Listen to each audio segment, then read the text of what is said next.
Yo, what is up guys, I'm Mahi and these are my favorite aggressive CT side plays you can make on CS2 Inferno. Now let's start off with a play where you have a good A spawn and you run all the way towards middle as quickly as you can. You pull out your smoke grenade somewhere up here and you smoke off middle like up here close to you, and you wait to see if the enemy starts spamming the smoke. If they don't, that's when you start pushing. You make sure nobody's coming through the smoke and you challenge this angle here. Now this is something most people will not expect. Typically you end up getting a single kill and you can escape, and now it's a 5 versus 4 before the round even began properly. Alright. However, sometimes they might spam at the beginning and then you just wait a little bit before you start contesting, and then you need to be more aware that they could be up close faster here. Sometimes you might even want to go all the way up to second middle. If it's very quiet, you might want to get this information here. This will give your team so much info, and you can even start challenging this if you're feeling risky. And you might get the info that there's nobody here, they must be going B, and now your teammates can rotate away from A side. Now guys, most of these plays are high risk, high reward, and you can only do them once per game, and after that the enemies will expect it and it will not work again. So they rely on surprising your opponent, on having a good spawn, and just taking a huge risk to win the round for your team. Now the next play is something a little bit similar, where you contest middle instead of second middle. So again, you need a really good A spawn, and this time you need a molotov. And all you do is you molly the bottom middle from here. You take out your rifle and you hold this angle. You see if anybody wants to swing through the molly, and that's when you get a good fight. Sometimes people might jump down, so when you throw the molly here, you hold to see if anybody pushes. Nobody pushes, you check this, and this is just a fair 1 versus 1 duel. This doesn't even favor you that much. It just relies on the surprise element, on the enemy not expecting you to challenge this angle. So again, don't do this too often or you will lose this duel. And if you don't see anybody here, you can again go for this peek, maybe try to get a peek here and then run away with a free kill. And again, it's 5 versus 4 before the round even began. Now, even though this is a solo play, sometimes you realize that your teammates are with you and they are helping you, and that's when you can continue even further. So you hold the push here, then you peek this angle and you start pushing further up, you peek this angle, and if you have teammates with you, you can even start pushing further up here. Now what you want to do is you want to take out your smoke grenade and throw it before the molotov goes off. So you need to act fast here, otherwise the enemies will swing on you while you don't have your weapon out. So what you do is you hide behind this corner and then you bounce the smoke off of this wall, and this will block off all of ramp. And now you can swing wide and you can get free kills towards enemies who do not expect this. So if you're a B player, it's not like you're holding here, because you can get shot from car as well. Alright, and the T's expect their teammates to be holding from the ramp, and by the time they realize what's happening, by the time the teammates manage to communicate this, it's typically too late already. And this has worked for me many times in FACEIT level 10, and it will work only better in lower ranks as well. So just trust the process, guys. The enemies suck more than you think, and you will get kills more often than not. However, if you feel like the enemies already have all of banana and they already have people like up here and they're ready to fight you and they know what's happening, that's when you want to use a different smoke. You would rather bounce it a little bit lower so that it looms closer to you, and now you have a lot of mid control here. You can just hold the smoke, you can maybe use nades behind towards ramp area, or in CS2 you can even bounce a nade in your own smoke and still get a kill or two and run away before the enemies have any chance to trade the kill. So yeah, that's a really nice solo play you can make every now and then, like once a game, maybe twice a game at most. Now here it is one more time at real speed. So what you do is you smoke, you molly deep, you hold the angle here, nobody swings, then you peek this, you don't see anybody, you peek this, you don't see anybody, you even peek this and you don't see anybody. That's when you take out your smoke grenade. You might want to bounce a flash off of this wall here and just peek with the pop, and then you flank B players and you get a few kills before they realize what's happening. You typically can get away, maybe contest this as well. What's going on here just depends on how the enemies react. I cannot teach you this, but you already got a lot of map control, a lot of information, and probably a kill or two as well. Now the next play in our book is a little bit crazy and it shouldn't work, but more often than not it does. The enemies simply don't hold this, and this is where you need a read. What I like to do is, first of all, you need the best spawn here, and if you have a bad buy, so let's say you have MP9, maybe you have a pistol only, that's when you rush non-stop like an idiot. So this is a play that relies on being so stupid that the enemies don't expect it. So you just jump middle here and you just run all the way up here. You might want to look down so they don't see your head quite as well, and then you just stop here and you start walking. and you try to find a kill anywhere up here. I like to go second middle and towards Mexico, because if I get into Mexico, this is really good. This is such a strong place to be. You can go towards middle here, or you can start listening and maybe even catch a kill here. They won't expect you. Sometimes, I don't know why, but sometimes I like to go here instead and just flank the enemies. Maybe if I feel like they are playing slow, they aren't taking banana control fast, they aren't taking mid control fast, that's when I know I have more time to flank them, and I can go all the way back here and flank them through ramp and get some multi-kills as well. So this play doesn't work if the enemies expect you. If they have somebody up here holding this window, he will see you running.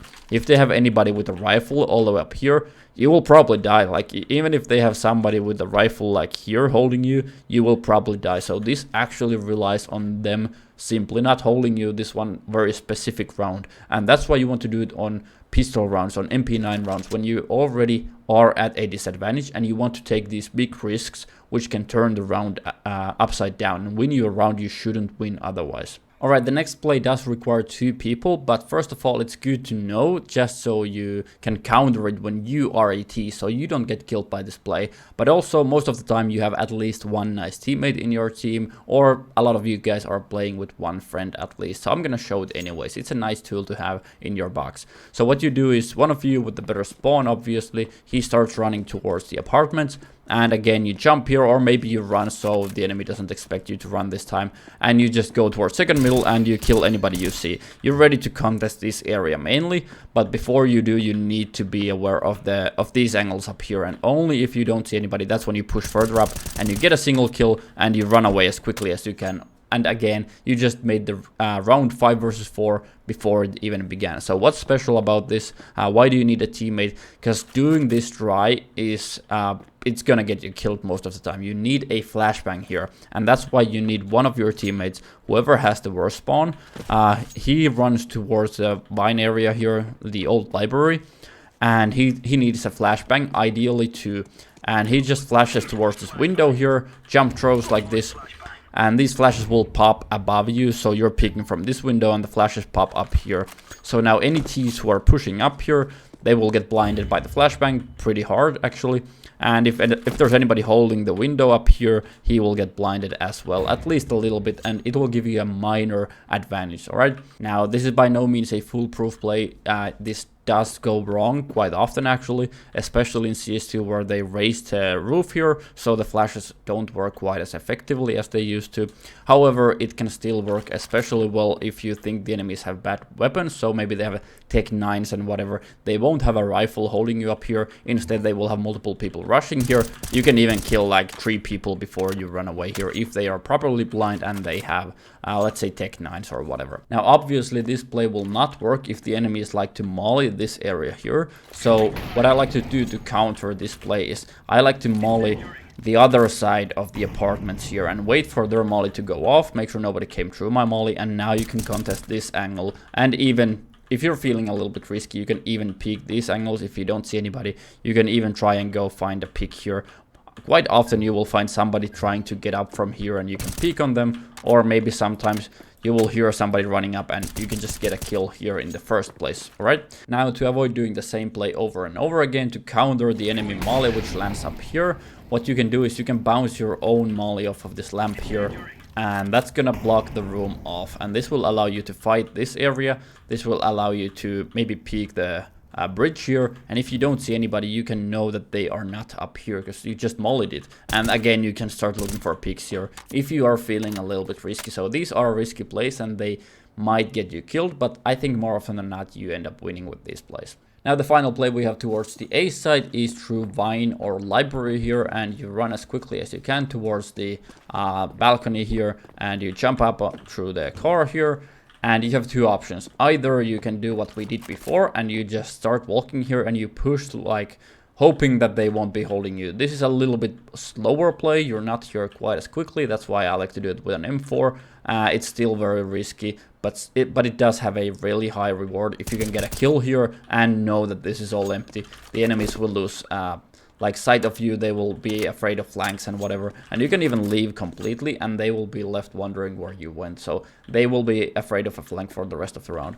However, that's just one of the plays you can do here. The other play I like to do is molly this off as quickly as is to molly this off as quickly as you can. Just make sure nobody comes through the molly, and now you can contest this room from the other angle they won't expect. So you can even peek these areas, and this relies on the enemies typically taking apartment control with 2 people. One of them likes to jump up from here, while the other guy likes to push through here. And the molly completely stops this guy, and what ends up happening is they only have 1 guy up here, because his teammate is stuck behind the molly. And this guy typically isn't ready for you. Instead, he's afraid of somebody being in boiler, and he might even peek out sometimes and hold boiler. And what he doesn't realize is you're right behind him, and you're peeking from the side he doesn't expect. So that's how this sometimes nets you free kills. And if things go south, you can always just smoke this off, and hey, you have apartments control, whatever, that's good enough, alright?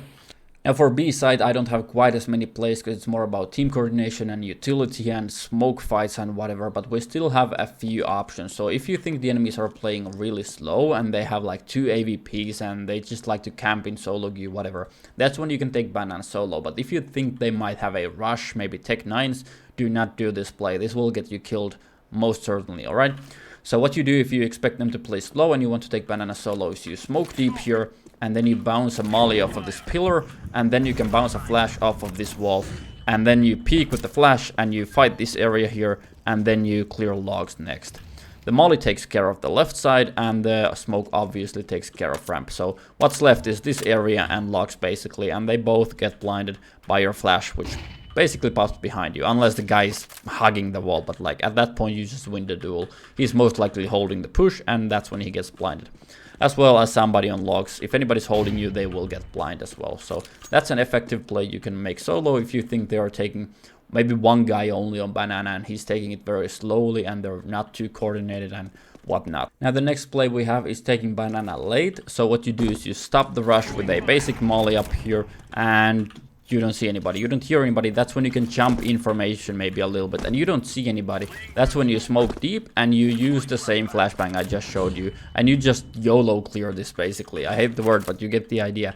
There could be 2 guys holding you and you're just straight up dead, but more often than not, if you jumped info and you didn't see anybody, that means there probably isn't anybody. Maybe there's 1 guy hiding, but come on guys, you got this. You kill him, you kill the 1 guy, and boom, you just got banana control again. Alright, this is less risky because if they rush, hey, you just back off. You have a smoke, you can play B side, whatever, all is fine. Alright, and only if you don't hear anybody, only if you don't see anybody, that's when you smoke this off. And you can even hold with a rifle here, you can peek this with a rifle, whatever. You don't need to do this quite as quickly as I just showed you.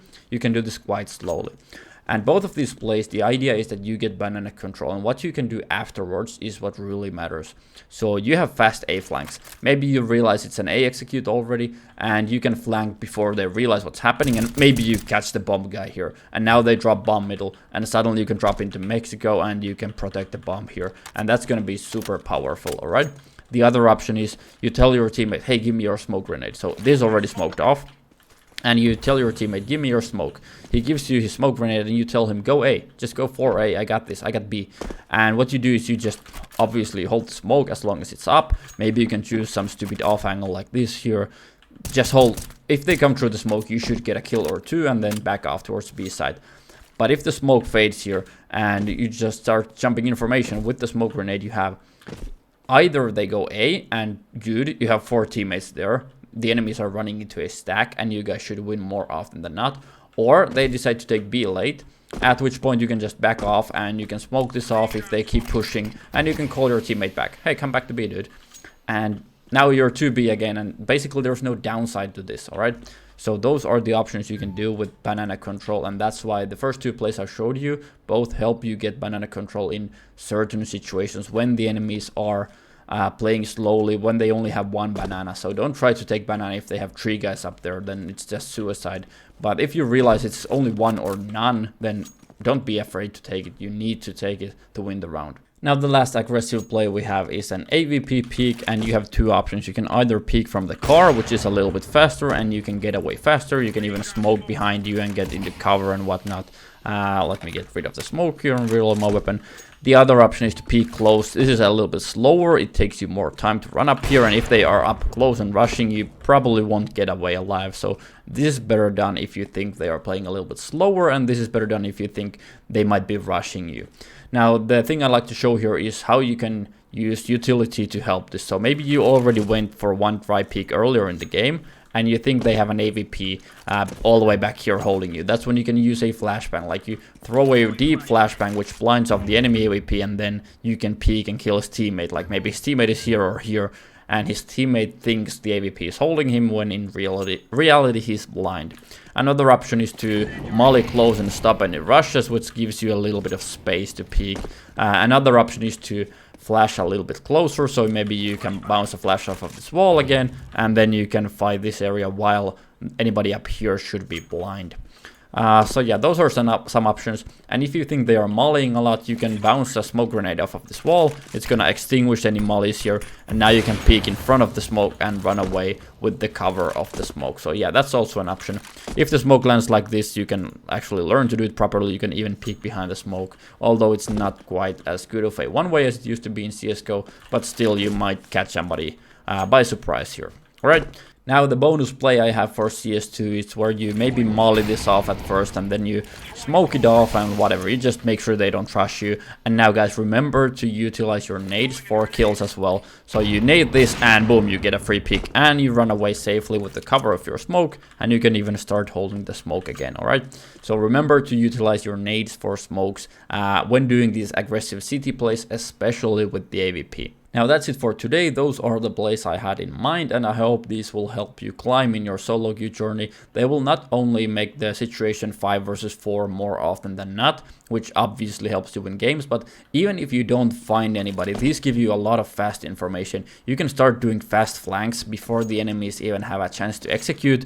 Same thing on A side. Let's say you do a fast play up here and you just don't see anybody. That's when you can do these fast flanks, and like you can get kills when you shouldn't. Like, the enemies don't expect this to be possible. It shouldn't be, but you did an aggressive play and it paid off, and you get triple kill, and you just win the round before the enemies even have a chance to attack a side, basically. So that's how you're gonna save your teammates from ever having to defend in the first place, if that makes any sense. Alright, so yeah, that's it for today. If you liked it, make sure to subscribe, leave a comment if you have any feedback to give or any questions to ask or what you'd like to see next. Yeah, that's it. Good luck with your games, guys, and